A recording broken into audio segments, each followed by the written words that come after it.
Hello students, in this class we'll proceed and see a few new things or other things that could be made out of a for loop. So here in this section, which was discussed in our last class, we have made a function which was just simply counting. So this is just one function. Okay, now let us make another function. So if we'll modulate our program in various functions, that will be easy for us to manage it. So make doing things with the different functions is called modulating. Means if you are making something, we make its parts. Suppose we want to make a car. So tires are built somewhere else, engines are built somewhere else, seats are built somewhere else, body is made somewhere else. Okay, and they are made in different modules. They are different modules actually, and then we assemble them all. So it is easy to manage. If one module is not working, we just replace it with the other one. If tire is not working, we just need to change the tire. We do not have to worry about the engines and the seat and the body because they are all modulated. They are separate. And if you were to make everything in a single way, in single place, then it will be little cumbersome. So try to make your program in a modulated way. Different things should be done in different functions. So let us make or see another function which will show you that how for loop could be used for making for displaying table. Look, we'll see. We will start with a simple thing and then we'll just make it better. Let's take any number t, like 6. I want to print table of 6. For int I equals 1, because table always starts from 1 to 1 to 2 to 2 4 like this. So 1, and it normally goes till 10. Now this time I'm writing I is less than or equal to 10. Earlier I had written less than 10, means 9, till 9 it will go, but this time I want it to go till 10. So now I plus plus. I think most of you have still some problem in why we write I plus plus and all. Look, dear students, I'd like to, with the help of this particular example, I would like to explain it again, because for new user, for loops, everything is actually a little difficult to understand in the beginning, but as you practice, it will become easy for you. So the things are written here also, things are written here also, both are same. Look at both of them. It also contains this part, it also contains this part. In this part, we are initializing I with -5. In this part, we are initializing I with 1. The second part is the expression which gives return in form of true and false. It's a conditional statement. Here also, it is a conditional statement. Means you have to read it like this. Do the loop as long as I is less than or equal to 10. If I is less than or equal to 10, then only loop will work. If in case I is not fulfilling this condition, then the loop will stop. And this is the most important place where we are incrementing, or we can decrement.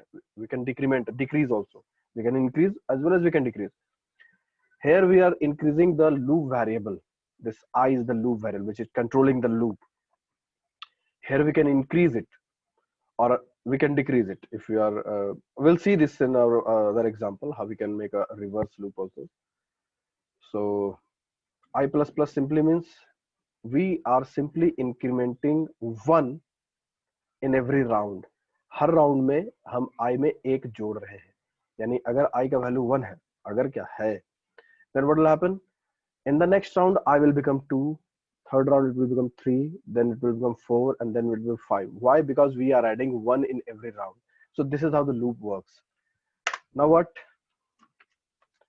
This is the block of for loop. Always give this. Now what?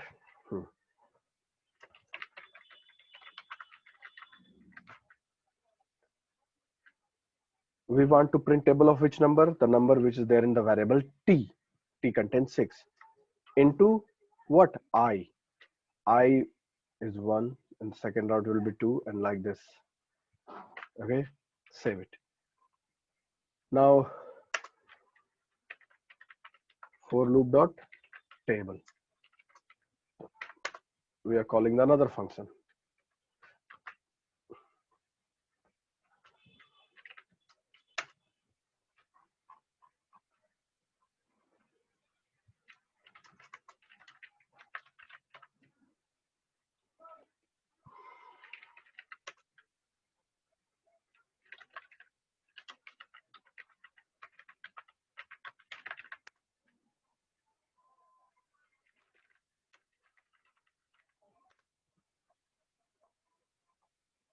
Oh, I'm also making the mistake.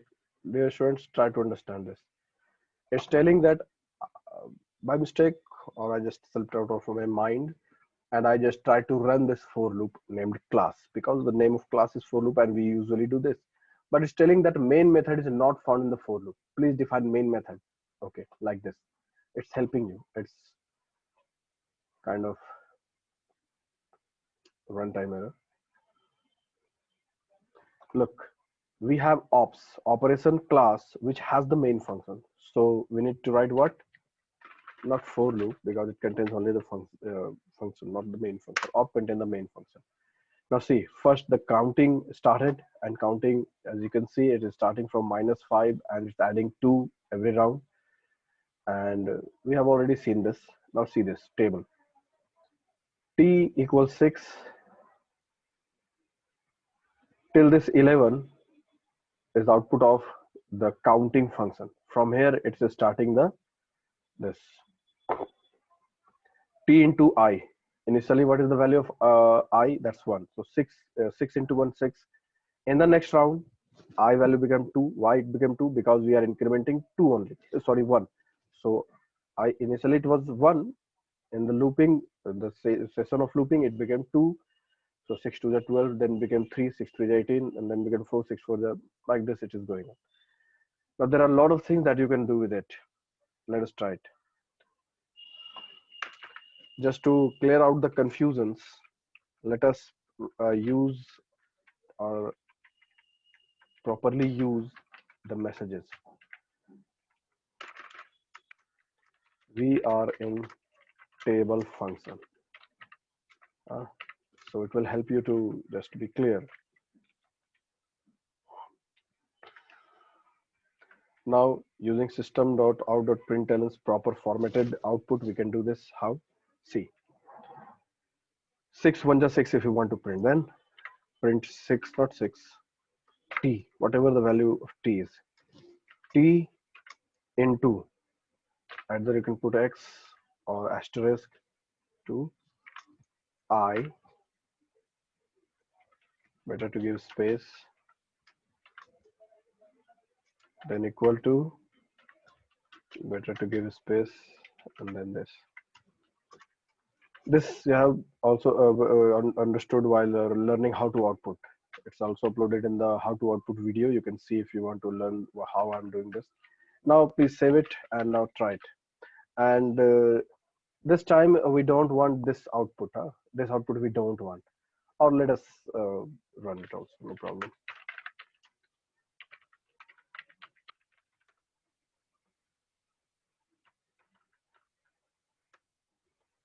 Look, this is the output of the first function, counting function. And now we are in table function. Now look, 6 1 is 6, 6 2 is 12, 6 3 is 18 and all. This is 100% foolproof, and this is where you can print a table of any number. Let us have a look. Just change the value of t. Just we want to print table of 356. Save it, compile it, and run it. So this is the table of 356. So you can see how well this is working. And in order to be worried whether it is correct or not, it's 100% correct. It is 100% correct. There is no chance of doubt. Okay. So look how simple these things are.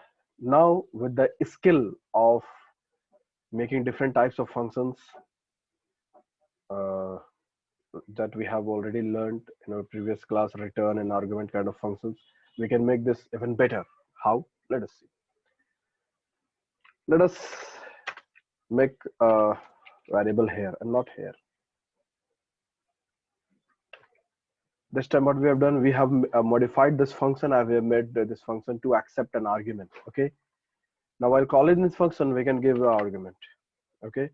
And let us not call this counting function. Counting function को फिलहाल हम लोग रोक देते हैं. ये comment बना दिए इसको. It's not a part of the program now. Now see,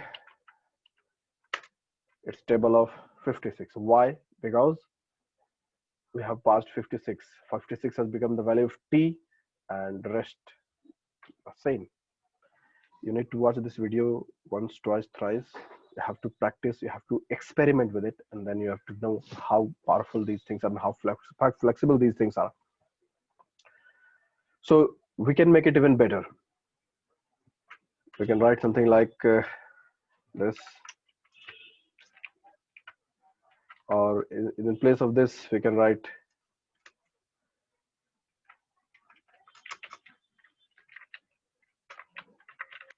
table of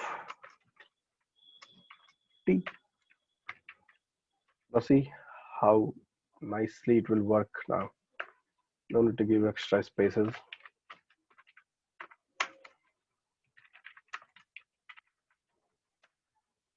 Table of 56. Wow. Now can we, yes, of course, we can call it any number of time. This time we want to print table of 7846.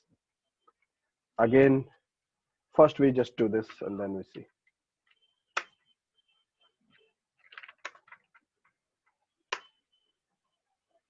It first outputted table of 56, then table of 846, correct? And you can call the function any number of time. So this is how we can, make these kind of functions, table function. So you need to watch this video first, then you need to practice it properly with a different set of numbers and all other things. You can use a float data type also. You just try it and you can get it. So this is how we made a function for printing table. Now let us make something else. Odd even. Odd even. Let us see what it will do. If we want to print numbers from all the odd numbers and all the even numbers from 0 to 100. So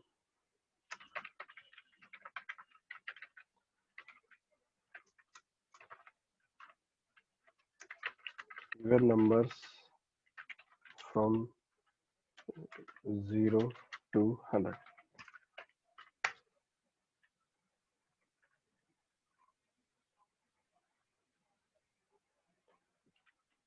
For int x, no need to write only I, you can write any variable name.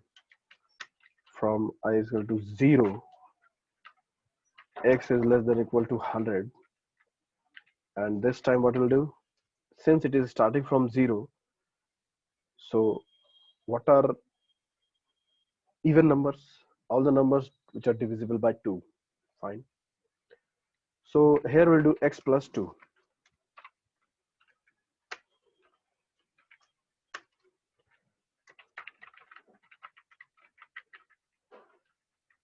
Println what? Or print should use due to some reason. And x slash t. Okay. Now why I have written slash t, why I have written only print, you'll get it. I will just first try to run it. And right now let us not run the table, just run this one. For loop function says which one? Odd even. Although we have not made anything for odd number, we'll do it one by one.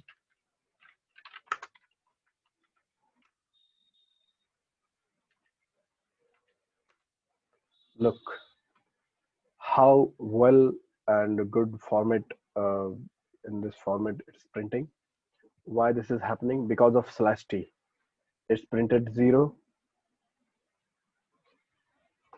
Look at the full screen, huh? Then it will be clear for you.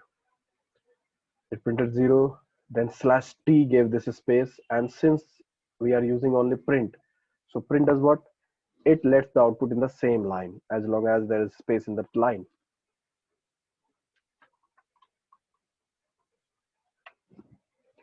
So 2, then plus 2. Why plus 2? Look, its x is starting from 0, will go till 100, and every time 2 will be added to it. So this way it will become what? Uh, x is 0, plus to 2, then plus to 4, then plus to 6. And this is how we have the list of all the even numbers. Yes. Now, the same way, just copy this code. Actually, copy from here till here and paste it.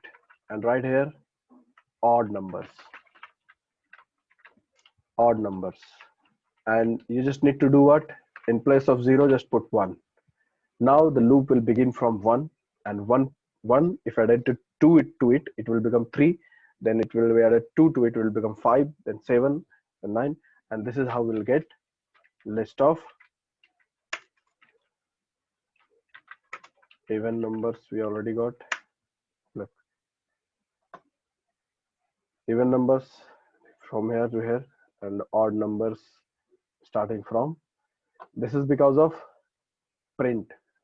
Next line didn't came, no? So how could we, although it is printing all the odd numbers also, so we could have done slash n here. Yes, we could have done, of course.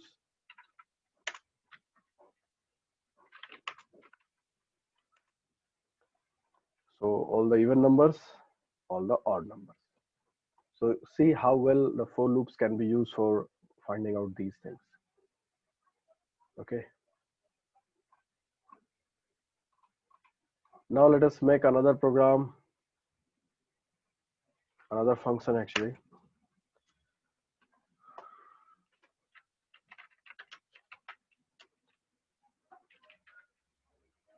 Sum till n. Sum till n matlab if you want the sum of numbers from any particular number to any number. So for that we do this. How? Let us. For int I equals 7, I is less than equal to 45, I plus plus. It may be a little confusing, but your practice can make it clear. Int m for sum.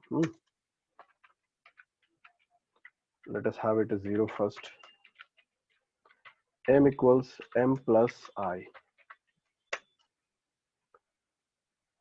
And I'd like to add one thing.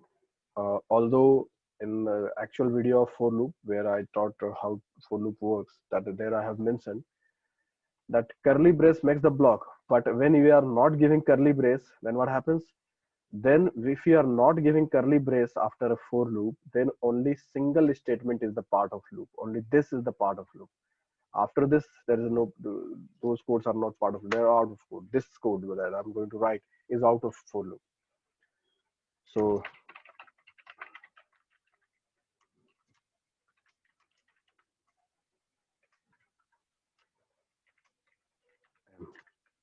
as I said, it may be a little confusing to few of you, but practice can make this clear to you. So let us now make the comment, this comment, and let us run this sum till n function.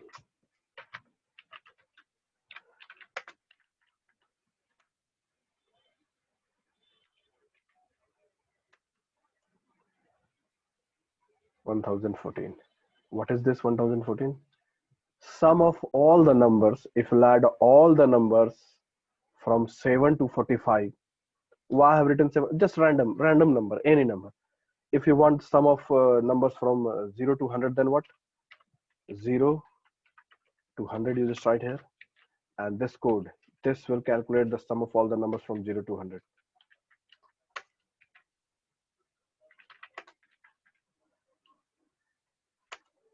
This is the sum. Let us now modify this and let us make this function to print some of the numbers that we will provide while calling a function. So let us have two arguments, int x, int y, comma. And here what we'll do? Here we'll do what? This. For I is equal to x and we'll tell y. Wow. Now it will show you the sum of, and here we just need to pass the number. Suppose we want to find the sum of number from 1 to 5. Just test it, whether it works nicely or not. With the small numbers, we can test. Count now. Count. Let us prove this, whether it is working nicely or not. Although we do not need to doubt a computer whether it is working nicely or not, but still, just make sure. 1, 2, 3, 4, 5. Or make a sum function and see 15. Output is also 15. So this is how it's proved that it's working nicely. And now what we can do, just simply put any number like 78, say 9600 yeah 965 or any number you just use, and just this is the sum of those numbers. Now you can understand how for loops can be used wisely uh, in different ways to make different things. So dear students, this program contains, just have a look, I'll show you all the whole complete program so that you could pause and play the video to see it. Look, this is from the beginning, line number 1, and then it's all going through. So this is the complete program. If you want to make this program, you can make it. So thank you for today. We'll see something more about for loop, and please watch the videos related to if condition and other switch case and while and do while, so that we could learn more about them also.